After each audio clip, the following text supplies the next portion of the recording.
Y'all ready for the next poet? Yeah! Yo, check this out. Now listen, I'm bringing to the stage right now.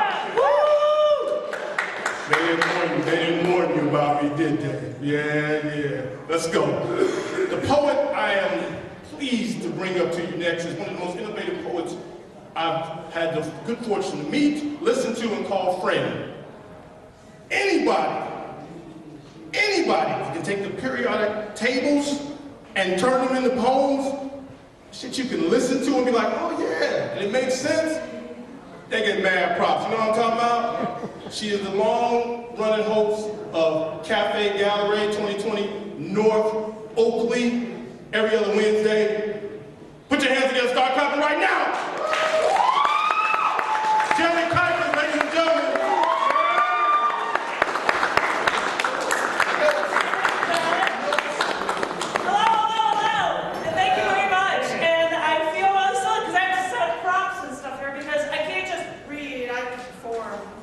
I don't know why.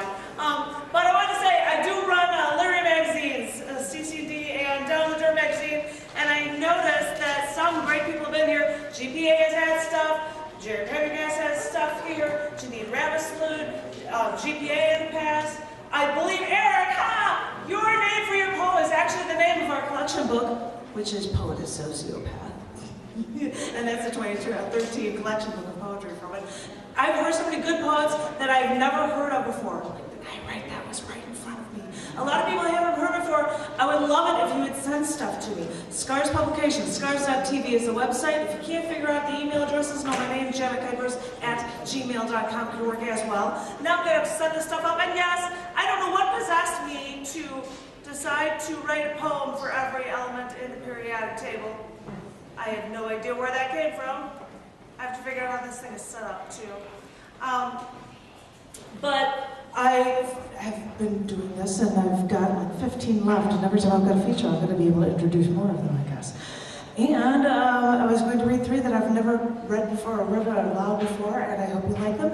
And you won't know anything about them. That's the nice thing when you get to the end of the periodic table, you'll be like, I don't know anything about the cell, and scientists don't know. They've got 4 atoms. They can't figure out anything that's up about them. So you get to actually, use some poetic license or something.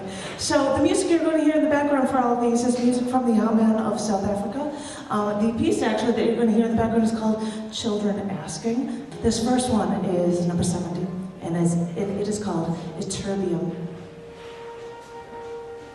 I've searched for you. Though others may say otherwise, I know you're not at all rare, so I'll still keep searching.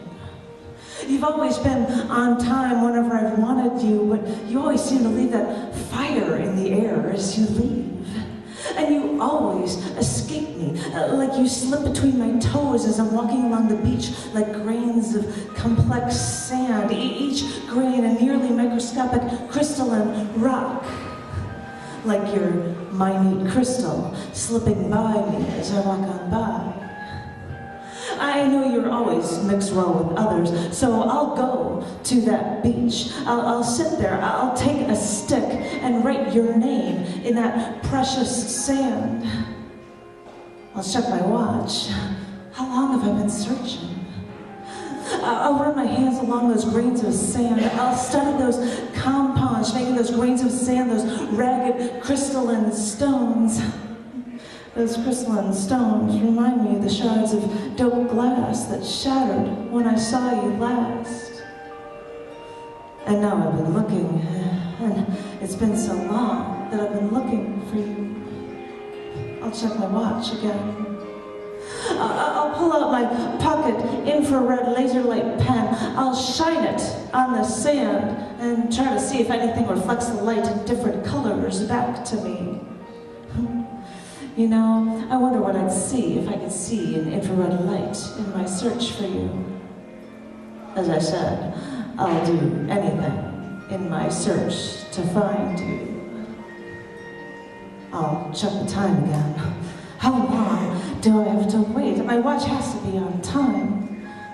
Because I don't care what anyone says. I wrote your name in the sand because if those elements wash away your name tonight, I will be back tomorrow to write it again.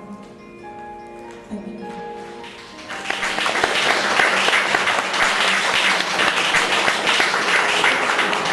I don't have fading music, so I have to say thank you at the end. I'm going up in the periodic table up to 73. This is a tantalum.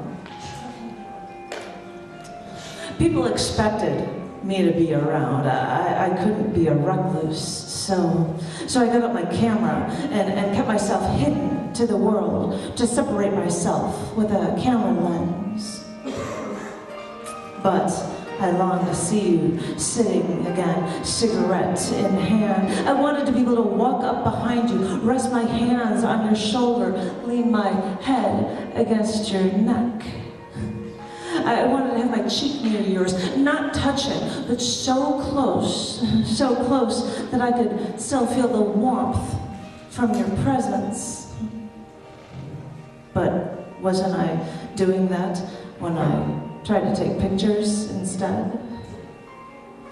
So then I just decided to keep myself hidden. I've been a recluse. I'd sit at home and played video games so that I wouldn't have to think about you. How did I know that you'd work your way into my shell at home? I vowed to never call you again. You tantalize me so, but I'd have to remove every cell phone I've ever used. You work your way into every small crevice in my modern world, and still, you never cracked under any pressure I ever gave you. It made you the strong, silent type.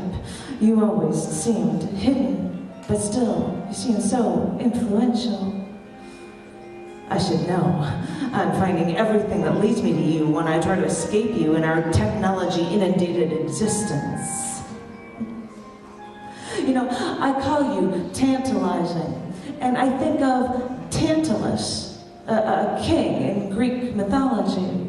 After King Tantalus stole secrets from the gods, he was forced to stand in a pool of water that flowed away from him whenever he tried to drink. Kind of like you, how I seem to need you so, but how we just never seem to mix.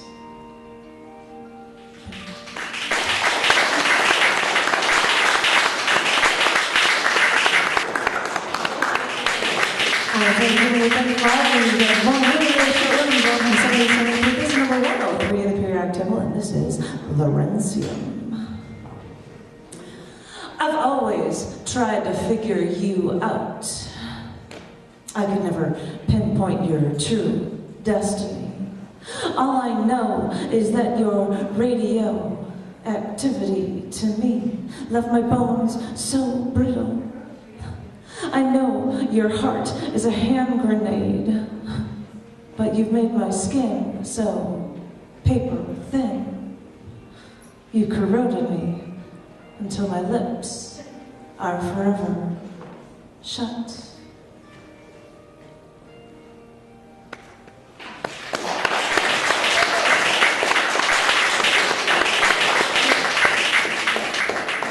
Thank you. Another round of Kuypers, ladies and gentlemen.